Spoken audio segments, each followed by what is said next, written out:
હવે આ જે આંકડો છે તે ક્યાં સુધી પહોંચે છે એ જોવાનું છે, કારણ કે આ બંને બેઠકો કે જે ભાજપ તેમાં લીડ લઈ રહ્યું છે, હવે ઈવીએમ પિક્ચરમાં આવશે, એટલે કે ઈવીએમ ની પણ મતગણતરી શરૂ થશે. અંદાજિત 8:15 જેટલો સમય થઈ ગયો છે, હજી પણ 5-10 મિનિટને આપ છોડી દો તો 5-10 મિનિટ બાદ ઈવીએમ પણ પિક્ચરમાં આવી જશે અને ઈવીએમ ની આવતાની સાથે જ મતગણતરીની જે શરૂઆત જે છે તે થઈ જશે. 3 બેઠકો પર હવે આગળ ચાલી રહ્યું છે ભાજપે 2 ની લીડ 3 પર કરી દીધી છે. 1 થી શરૂઆત કરી હતી, હવે 3 બેઠકો પર ભાજપ આગળ ચાલી રહ્યું છે. 2 નહીં 3 બેઠકો પર ભાજપ આગળ છે. નજફગઢ બેઠક પર ભાજપ આગળ હોવાની જાણકારી છે.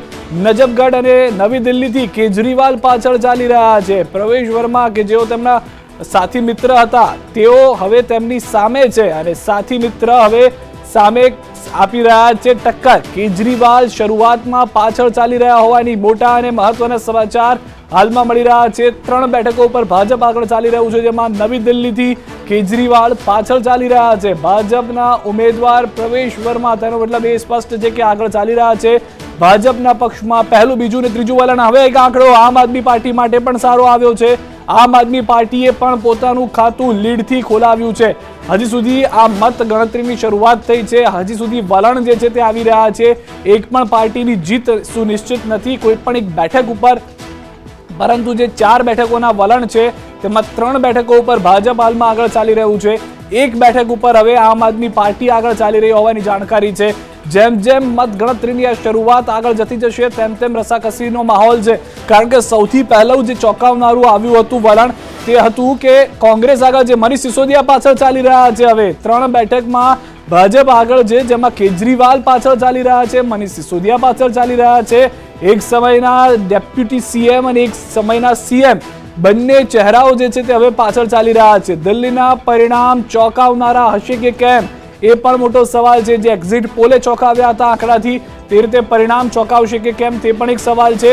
અરવિંદ કેજરીવાલ અને મનીષ સિસોદિયા બંને પાછળ ચાલી રહ્યા છે. જે પ્રાથમિક જાણકારી છે, પ્રાથમિક આંકડાઓ આવી રહ્યા છે તે પ્રમાણે દિલ્હીના પરિણામના મોટા સમાચાર જે અમે આપને જણાવવા જઈ રહ્યા છીએ. કુલ 4 બેઠકોના વલણ સ્પષ્ટ થયા છે. આ વલણમાં 3 બેઠકો પર ભાજપ આગળ. હવે સરસાઈમાં આમ આદમી પાર્ટી પણ આવી રહ્યું છે, તેઓ પણ બરાબરી પર આવવાનો પ્રયત્ન કરી રહ્યા છે. 5 બેઠકોના જે વલણ છે તેમાં આમ આદમી પાર્ટી હવે 2 પર આવી ગઈ છે, જ્યારે ભાજપ જે છે તે 3 પર આગળ ચાલી રહી છે. સૌથી વધારે મહત્વની વાત અહીંયા આગળ 1-1 સેકન્ડમાં પિક્ચર બદલાશે. હવે 10 થી 11 વાગ્યા સુધીનો માહોલ એવો હશે કે 1-1 સેકન્ડમાં, જે રીતે આપ જુઓ 6 બેઠક પર ના જે વલણ છે તેમાં 4 પર ભાજપ આગળ ચાલી રહ્યું છે. 50-50 નો રેશિયો હવે થઈ ગયો છે. 50% તેઓ પાછળ છે, 50% ભાજપ આગળ ચાલી રહ્યું છે. તો 6 બેઠકોમાંથી 4 બેઠકો પર ભાજપે લીડ લીધી છે, 2 બેઠકો પર આમ આદમી પાર્ટીની લીડ જોવા મળી રહી છે. પરંતુ અહીંયા આગળ સૌથી મોટો ધડાકો છે અરવિંદ કેજરીવાલ અને મનીષ સિસોદિયાની બેઠક ઉપર.